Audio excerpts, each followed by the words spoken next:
Hello மக்களே, எல்லாருக்கும் வணக்கம். வெல்கம் பேக் டு பாரியோ vlogs. ஆக்சுவலாக வந்து பார்த்திங்கன்னா ஒரு 10 டேஸாக எங்கள் வீட்டில் வேலை செய்கிற அக்கா வந்து வரல. அவங்க பசங்களுக்கு வந்து காது குத்து ஃபங்க்ஷன் ஊரில் வைக்கிறாங்க போல் செஞ்சுக்கிட்ட. ஸோ கூப்பிட்ருந்தாங்க, பட் என்னால் போக முடியல அவ்வளோ தூரம். நேற்று வேறு சூர்யாவுக்கு ரொம்ப ஜுரம். ஸோ அவனை கூப்பிட்டுட்டு அலைய வேணாம் அப்படின்ட்டு விட்டாச்சு. அவங்க இருந்தாங்கன்னா கொஞ்சம் பாத்திரம் கழுவுறது, வீடு பெருக்கிறது, வீடு துடைக்கிறது, அந்த வேலை கொஞ்சம் அவங்க பார்த்துப்பாங்க. இந்த பையனை வச்சுட்டு கஷ்டமாக இருக்குது. வந்து பாத்திரம் கழுவிட்டு இருக்கேன், வந்து கால்கிட்ட நின்றுட்டு அழுதுகிட்டே இருக்கிறான். பால் வேணும், தூக்கம் வருது அப்படின்னு சொல்லிட்டு. சரி தூங்க வச்சுட்டு போய் கழுவலான்னு பார்த்தா சவுண்டு வந்துருச்சுன்னா, பாத்திரம் கழுவும்போது எப்படியோ சின்னதாக சவுண்டு வந்துடும். இவர் சின்ன சவுண்டு இருந்தாலும் எழுந்துப்பார், சைலண்ட்டாக இருக்கணும்.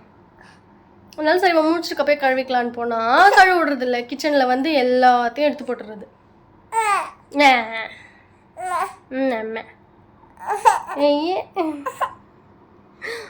சரி இவருக்கு இப்போ பால் காசிருக்கேன், அதை கொடுத்து தூங்க வைக்க ட்ரை பண்ணுவோம். சரி ஒன்று வேற போய் கூப்பிட்டு வரணும் 12:30க்கு. கொஞ்சம் இவனுக்கு பால் நிறுத்தலான்னு பார்க்குறேன். பால் கொடுத்துருக்கனால சாப்பாடு ஒழுங்காக சாப்பிட மாட்டான். என்ன வேலை?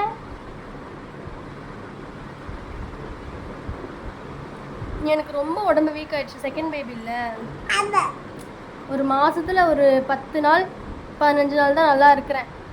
மற்ற நாள்லாம் அப்படியே ரொம்ப உடம்பு வலியாக இருக்குது. இந்த பீரியட்ஸ் முடிஞ்சு ஒரு 10 நாள், அப்புறம் பீரியட்ஸ் டைமில் இந்த டைம்லாம் வச்சு செய்து உடம்பு வலினா சாதாரணமாக இருக்காது.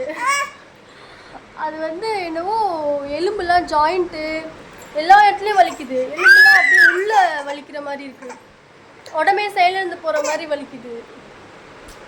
அதனால் கொஞ்சம் இவருக்கு நம்ம பால், நான் என்ன தான் சாப்பிட்டாலுமே நான் இவன் கண்டினியூஸாக குடிச்சிட்டே இருக்கான். இப்போலாம் வந்து என்கிட்ட கேட்டு அழுகுறான் குடிச்சிட்டு. ஐயே, அதனால் இவருக்கு இப்போவே நிறுத்தினா தான் வேலைக்காகும். 1 வயசு 3 மாதம் ஆயிடுச்சுல்ல. ஸோ இப்போ கொஞ்சம் இப்போவே நிறுத்திடலாம் அப்படின்ட்டுன்னு இருக்கேன். ஏன்னா 2 பேரையும் என்னால் பார்த்துக்க முடியல இந்த உடம்பு வச்சுட்டு. அண்ட் நிறைய பேர் கமெண்ட் செக்ஷனில் ஏன் ஒல்லியாக இருக்கீங்க, ஏன் கருப்பாக இருக்கீங்க, ஒரு மாதிரி ஆயிட்டீங்க, இப்படி ஆயிட்டீங்க அப்படிலாம் வந்து ரொம்ப அது ரொம்ப கேவலமாக ஆகிட்டேன், இதுவாகிட்டேன் அப்படின்னு ரொம்ப ஒரு மாதிரி கமெண்ட் பண்ணுறாங்க. இப்போ நான் 2 குழந்தைக்கு அம்மா, 2வது குழந்தைக்கு இன்னுமே நான் பிரஸ்ட் ஃபீட் பண்ணிட்டு தான் இருக்கேன். என்கிட்ட என்ன எக்ஸ்பெக்ட் பண்ணுறாங்க நம்மளோட சப்ஸ்கிரைபர்ஸ் ஒரு சில பேர் அப்படின்ட்டு தெரில. நான் அப்படியே உலகளக்கி மாதிரி இல்லை ஹீரோயின் மாதிரி இப்படி அப்படியே பல நான் நார்மலான ஒரு கேர்ள். உங்கள் வீட்டு பக்கத்து வீட்டு பொண்ணு, உங்கள் வீட்டு பொண்ணு, அது மாதிரி ஒரு பொண்ணு. நான் வந்து எப்பயுமே பல்லன்னு அப்படின்னும் இல்லை. நான் வந்து என் பசங்களுக்கு தனியாக பார்த்துக்கிறேன். 2வது பையனுக்கு பிரஸ்ட் ஃபீட் பண்ணிகிட்ருக்கேன். ஒரு பிரஸ்ட் ஃபீட் பண்ணுற மதர் வந்து கொஞ்சம் ஒல்லியாக தான் ஆவாங்க, டல்லாக தான் ஆவாங்க. அவங்க அதுவும் நடக்கிற குழந்த, நடப்பால் கொடுத்துட்ருக்கேன். ஸோ இந்த டைமில் வந்து ஒல்லியாக தான் ஆவாங்க எல்லாருமே. ஸோ அதை ஏன் இப்படி ஆகுறேன், அதை ஏன் அப்படி ஆகுறேன் அப்படின்னு ரொம்ப கொஸ்டின் மேலே. எங்கே போனாலும் யார் இருந்தாலும், வெளியில் கூட எங்கன்னா ரிலேட்டிவ்ஸ் வீட்டுக்கோ எங்கே போனாலுமே ஏன் இப்படி ஆகிட்டேன், ஏன் அப்படி ஆகிட்டேன் அப்படின்ட்டுன்னு ரொம்ப கேள்வி மேலே கேள்வி கேட்குறாங்க. இப்போ குழந்தை இல்லாதவங்களுக்கு தான் வந்து நிறைய ஏன் உனக்கு இத்தனை வருஷம் குழந்தை இல்லை, ஏன் இத்தனை வருஷம் இன்னும் குழந்தை பிறக்கல அப்படின்ட்டு கேட்டு கஷ்டப்படுத்துகிறாங்கன்னா, குழந்தை இருக்கிறவங்களையும் வந்து அதை குழந்தை நம்மளுக்கு பிறந்துருச்சே அப்படின்ற ஒரு சந்தோஷத்தை என்ஜாய் பண்ண விட மாட்டுறாங்க.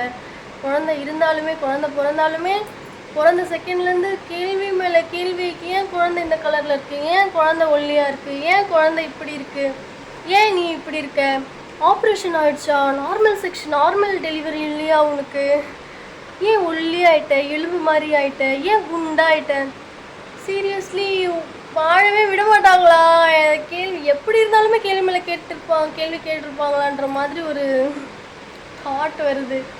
ஏன் கேட்குறாங்க? அவங்க லைஃப்பை அவங்கவுங்க வாழ விட்டுற வேண்டியது. குழந்தை பிறந்துச்சுன்னா அந்த குழந்தை பிறந்து வளர்க்குற வரைக்கும் கொஞ்சம் கஷ்டமாக தான் இருக்கும் அப்படின்றது தெரியாதா, புரியாதா?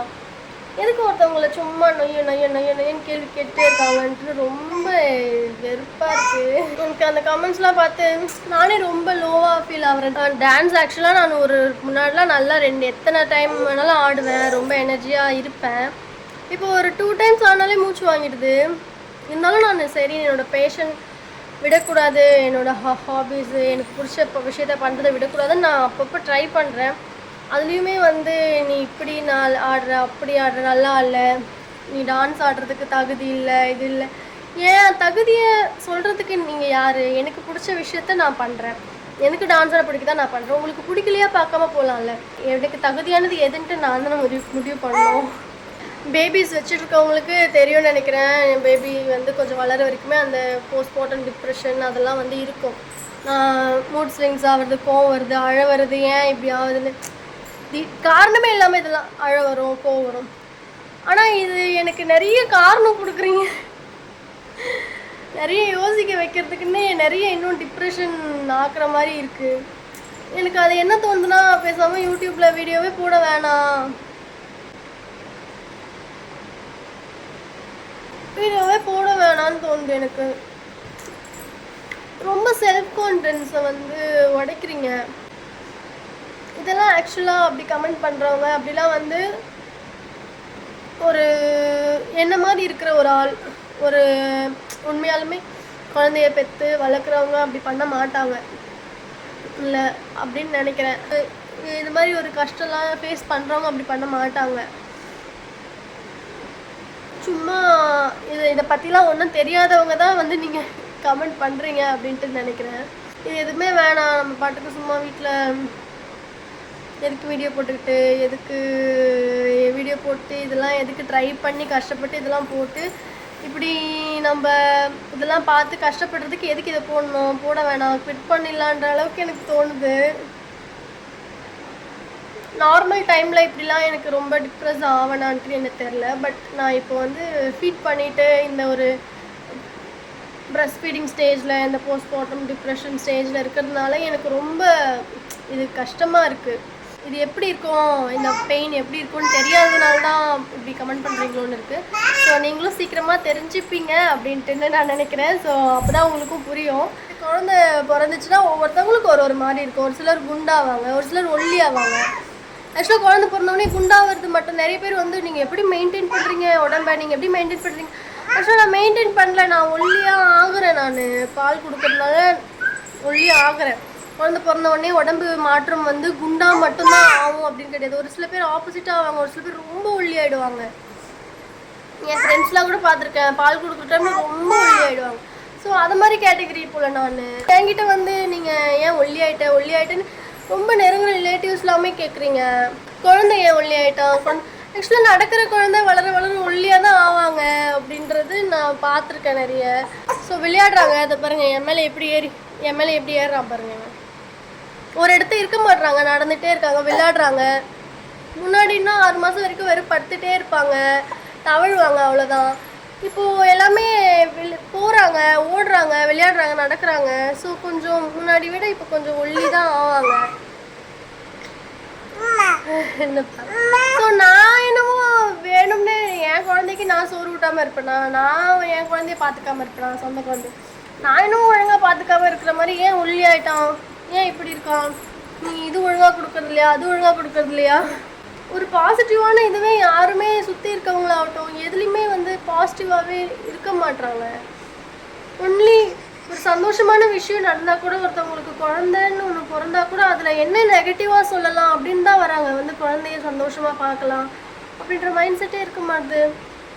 எல்லாத்துலேயுமே ஒரு நெகட்டிவ் கண்ணோட்டத்தை தான் பார்த்து அந்த நெகட்டிவான கொஷின்ஸ் தான் கேட்குறாங்க. எதுக்கு இது இப்படி இருக்குது, அதுக்கு எப்படி இருக்குன்னு ஒரு கேள்வி மட்டும்தான் கேட்குறாங்க. இதை பற்றி பேசினா நான் பேசினே இருக்க மகளேன், டென்ஷன் தான் ஆகுது, கோவம் வருது, ரொம்ப கருப்பாயிட்டேன், ஒல்லியாக இருக்கேன், இல்லை கேவலமாக இருக்கேன், என்ன வேணாலும் சொல்லுங்கள். நான் 2 குழந்தைங்களோட அம்மா, நான் வந்து ஃபீட் பண்ணிகிட்ருக்கேன், இப்படிதான் என்னால் இருக்க முடியும். ஒருவேளை ஃபீட் பண்ணாமல் நான் இப்படி இருந்தாலுமே எனக்கு ஒன்றும் பிரச்சனை இல்லை, என் புருஷனுக்கு ஒன்றும் பிரச்சனை இல்லை. ஸோ ஒரு வேறு பால் குடிக்கிறாரு.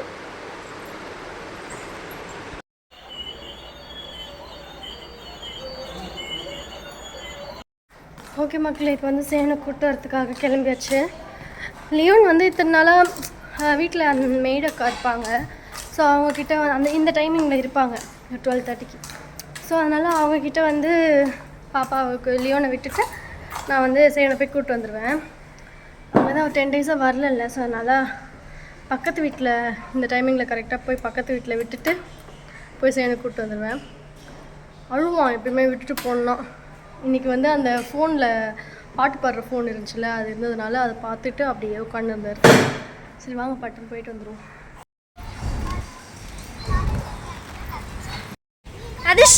அதிர்ஷ்ட பாய்.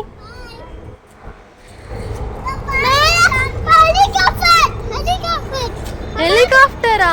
ஆமாப்பா, ஹெலிகாப்டர். இது நம்ம சேவனோட ஹவுஸ் ட்ரெஸ் மக்களே, ஆரஞ்சு வித் ப்ளூ கலர். இன்னைக்கு தான் ஃபர்ஸ்ட் டைம் போட்டு போயிருக்காரு. டெய்ரி மில்க் சாக்லேட் இருக்கா?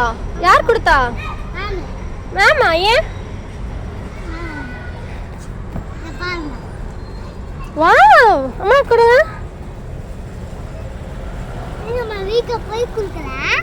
சரி, வீட்டில் போய் கொடுக்கணும் கண்டிப்பா.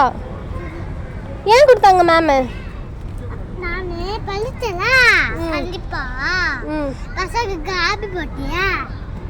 பசங்களுக்கு ஹாப்பி பர்த்டேவா? யாருக்கு ஹாப்பி பர்த்டே? அதிர்ஷ்டா ஃப்ரெண்டுக்கா? யார் அதிர்ஷ்டா ஃப்ரெண்டு? நேம் இல்லையா? சொல்லு. தெரியல, ஏதோ இருக்கா. சரி போ. ஸ்கூல்லேருந்து கூப்பிட்டு வந்தாச்சு. எவரையும் பக்கத்து வீட்டிலேருந்து கூப்பிட்டு மேலே போகிறேன். செம்ம தூக்கம் சாருக்கு. போய் ஃபஸ்ட்டு அவனுக்கு தூங்க வைக்கணும், இவனுக்கு சாப்பாடு கொடுக்கணும்.